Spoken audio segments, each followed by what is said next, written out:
తేలుస్తారా బిగిస్తారా అని వచ్చింది. నేటి నుంచే అమెరికా ఇరాన్ చర్చలు. అమెరికా ఇరాన్ చర్చలు చూడండి. ఒకవైపు ఇరాన్ మ్యాపు, ఒకవైపు అమెరికా మ్యాపు, మధ్యలో ఒక రాకెట్ లాంచర్ బాంబు ఉంది.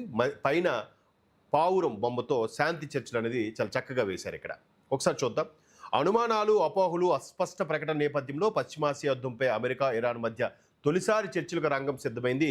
ఇప్పటికీ ఇరుపక్షాల కాల్పుల విరమణకు అంగీకరించిన సంగతి తెలిసిందే. శుక్రవారం నుంచి ఇస్లామాబాద్లో మొదలు కాబోతున్న చర్చల్లో అమెరికా ఏం చెబుతుంది, దానికి ఇరాన్ ఏమంటుంది, ఇవన్నీ ప్రపంచవ్యాప్తంగా ఆసక్తి రేపుతున్నాయి. లెబనాన్పై ఇజ్రాయెల్ దాడులు కొనసాగిస్తుంటే చర్చకు అర్థం లేదని, ఎందుకంటే ఇరాన్ అమెరికా శాంతి చర్చలకు సంబంధించి సీజ్ఫైర్ ప్రకటించుకున్న ఇరు దేశాలు, కానీ ఇందులో ఇజ్రాయెల్ కూడా ఉంది. ఇజ్రాయెల్ ఎక్కడా స్టేట్మెంట్ ఇవ్వలే, మేము సీజ్ఫైర్ ప్రకటిస్తున్నాం, మేము కాల్పులు విరమిస్తామని చెప్పలే.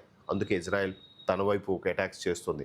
ఒక బుల్లెట్ పాయింట్ చూస్తే అమెరికాపై ఒత్తిడి పెంచే వ్యూహం, అమెరికా ఒత్తిడి పెంచే వ్యూహం ఎలా చేస్తుందట, పెద్దగా సడలింపులు లేకుండా వీలైనంతగా ఒత్తిడి తీసుకురావడం, తలుచుకుంటే నాశనం చేసే వాళ్ళమే కానీ వదిలేసామంటూ చెప్పి అనుకున్నవి సాధించడం, చర్చల వరకు లాక్కొచ్చాం కాబట్టి మేము చెప్పినట్లు చేయండి అని అడగడం, హర్మూజ్ జలసంధిని తిరిగి తెరవాలన్న డిమాండ్పై పట్టు, అణుశుద్ధికి పరిమితులు, వాటిని తనిఖీ చేసే అవకాశం అడగడం.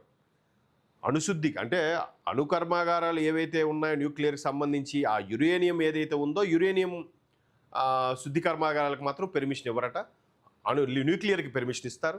But at the same time తనిఖీ చేసే అవకాశం కూడా అడుగుతారట. మీరు చేస్తారో చేయరు మాకు తెలియదు, కానీ మేము ఒకసారి మీ దేశాన్ని చెక్ చేసుకుంటామని.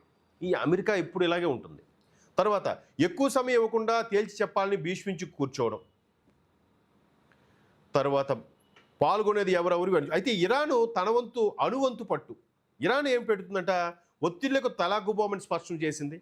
అదే సమయంలో చర్చలకు సుముఖమైన ప్రపంచానికి చాటి చెప్పింది. తొందరపడి దేనికి అంగీకరించకుండా చర్చల్ని సాగదీయడం, అదనంగా లభించిన సమయంలో సైనిక పరంగా బలపడటం, అమెరికా అసలు ఉద్దేశాలు ఏమిటో గ్రహించడం, అణు కార్యక్రమంపై హక్కు ఉందని సమర్థించుకుంటూ సార్వభౌమత్వ అంశాలు లేవనెత్తడం, ఆంక్షల ఎత్తివేతకు అణుశుద్ధికి లంకి పెట్టడం. ఇరాన్ కూడా మొండి వైఖరులతో వెళ్ళిపోతుంది.